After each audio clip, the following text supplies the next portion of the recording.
Train ടിക്കറ്റിംഗിൽ വലിയ പരിഷ്കാരങ്ങളൊക്കെ നടപ്പാക്കിയിരുന്നു IRCTC. ആ പരിഷ്കാരങ്ങൾക്ക് പിന്നാലെ തന്നെ ട്രെയിൻ യാത്രക്കാർ കാര്യമായ പ്രതിസന്ധിയിൽ അകപ്പെട്ടിരിക്കുന്നതാണ് വാർത്ത.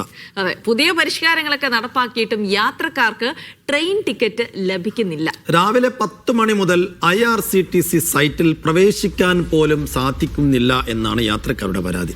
OTP സംവിധാനം നടപ്പാക്കിയതോടെ സൈറ്റ് പൂർണ്ണമായും തകരാറായെന്ന് യാത്രക്കാർ പരാതിപ്പെടുന്നു. അതിവേഗ ഇന്റർനെറ്റ് ഉപയോഗിച്ചാലും സൈറ്റിലും ആപ്പിലും ടിക്കറ്റ് ലഭിക്കുന്നില്ല. തൗഫീഖ് അസ്ലം ഉണ്ട് ഡൽഹിയിൽ നിന്ന് വിവരങ്ങൾ നൽകാനായി.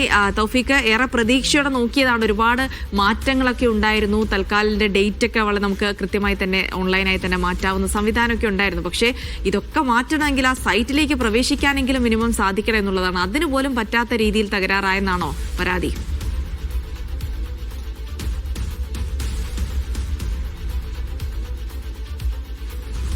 തീർച്ചയായിട്ടും ജിൽസി, രാവിലെ 10 മണിക്കാണ് തൽക്കാൽ ടിക്കറ്റ് എടുക്കുന്നത് ആരംഭിക്കുന്നത്. AC ടിക്കറ്റുകൾ എടുക്കാനായിട്ടാണ് ഈ 10 മണിക്ക് സമയം വെച്ചിരിക്കുന്നത്. എന്നാൽ ഈ 10 മണിക്ക് ഈ സൈറ്റിലേക്കൊന്ന് ലോഗിൻ ചെയ്യാൻ പോലും ഒരാൾക്കും സാധിക്കുന്നില്ല എന്ന വ്യാപകമായിട്ടുള്ള പരാതിയാണ് ഇപ്പോൾ ഉയർന്നിരിക്കുന്നത്. ഈ സൈറ്റിലേക്കൊന്ന് പ്രവേശിച്ചാൽ മാത്രമേ പേരും വിവരങ്ങളൊക്കെ നൽകി ടിക്കറ്റ് എടുക്കാൻ സാധിക്കുകയുള്ളൂ. എന്നാൽ ഈ പേരും വിവരങ്ങൾ പോലും നൽകാൻ പോലും സാധിക്കുന്നില്ല എന്നുള്ള വ്യാപക പരാതിയാണ് ഇപ്പോൾ ഉയർന്നിരിക്കുന്നത്.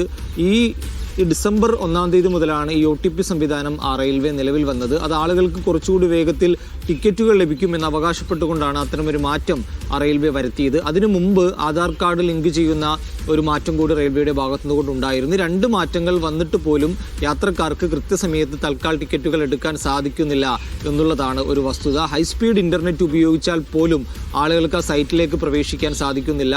IRCTCക്ക് ഒരു വെബ്സൈറ്റും 2 മൊബൈൽ ആപ്ലിക്കേഷനുമാണുള്ളത്. ഈ 3 സംവിധാനങ്ങളിലൂടെ റെയിൽവേ ടിക്കറ്റുകൾ എടുക്കാൻ സാധിക്കും. എന്നാൽ ഈ 3 സംവിധാനത്തിലും ഈ 10 മണി മുതൽ ഒരു 10:20 വരെ അല്ലെങ്കിൽ അടുത്ത ഒരു 20 മിനിറ്റ് വരെ അതിലേക്ക് പ്രവേശിക്കാൻ പോലും ആർക്കും സാധിക്കുന്നില്ല എന്നുള്ള വ്യാപക പരാതിയാണ് ഇപ്പോൾ ഉയർന്നിരിക്കുന്നത്. സമൂഹ മാധ്യമ അക്കൗണ്ടുകളിൽ പ്രത്യേകിച്ച് Xൽ ഉൾപ്പെടെ നിരവധി യാത്രക്കാരാണ് അവർക്ക് നേരിടുന്ന ബുദ്ധിമുട്ടുകളുടെ സ്ക്രീൻഷോട്ടുകൾ ഉൾപ്പെടെ ആ റെയിൽവേയെ ടാഗ് ചെയ്ത് പങ്കുവച്ചിരിക്കുന്നത്. എന്നാൽ അതിനൊന്നും റെയിൽവേയുടെ ഭാഗത്തുനിന്നുകൊണ്ട് ഒരു തരത്തിലുള്ള മറുപടിയും യാത്രക്കാർക്ക് ലഭിക്കുന്നില്ല. റെയിൽവേ മന്ത്രി അശ്വിനി വൈഷ്ണവിനെ വരെ ആളുകൾ ടാഗ് ചെയ്തുകൊണ്ട് ഈ പരാതികൾ അറിയിക്കുന്നുണ്ട്. എന്നാൽ ഒരു പ്രതികരണവും റെയിൽവേയുടെ ഭാഗത്തുനിന്നുകൊണ്ട് ഉണ്ടാകുന്നില്ലെന്നാണ് യാത്രക്കാർ പറയുന്നത്. പ്രത്യേകിച്ച് ഒരു സീസണാണ്, ഒരു ഉത്സവ സീസണാണ്, ക്രിസ്മസും ന്യൂ ഇയറും എല്ലാം വരികയാണ്. അതുകൊണ്ട് നിരവധി യാത്രക്കാർ വിവിധ സംസ്ഥാനങ്ങളിൽ നിന്ന് മറ്റിടങ്ങളിലേക്ക് യാത്ര പോകാനായിട്ടൊക്കെ നേരത്തെ തന്നെ ലീവ് എടുക്കുകയും അതനുസരിച്ച് യാത്ര ക്രമീകരിക്കുകയും എല്ലാം ചെയ്തിട്ടുണ്ട്. പലരും കുടുംബത്തോടൊപ്പമൊക്കെയാണ് യാത്ര ചെയ്യാനായിട്ട് ഇരിക്കുന്നത്. എന്നാൽ അവർക്കൊന്നും ഒരു ടിക്കറ്റ് പോലും ലഭിക്കാത്ത ഒരു അവസ്ഥയാണ് നിലവിൽ IRCTCയുടെ സൈറ്റിൽ ഉണ്ടാകുന്നത്. ഒരു കാരണവശാലും അതിലേക്ക് പ്രവേശിക്കാൻ സാധിക്കുന്നില്ല. പ്രത്യേകിച്ച് ഇൻഡിഗോയുടെ പ്രതിസന്ധി ഉൾപ്പെടെ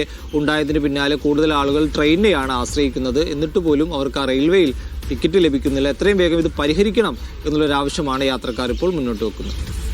ശരി, തൗഫീഖ് അസ്ലമാണ് വിവരം നൽകിയത്. തൗഫീഖ് പറഞ്ഞ പോലെ ഇൻഡിഗോ പ്രതിസന്ധി ഉണ്ടായപ്പോൾ കൂടുതൽ സർവീസൊക്കെ പ്രഖ്യാപിച്ചിരുന്നു. പക്ഷേ എങ്ങനെ പോകണമെങ്കിൽ ഇതിനകത്തൊന്ന് കയറി ബുക്ക് ചെയ്യാൻ പറ്റണോ?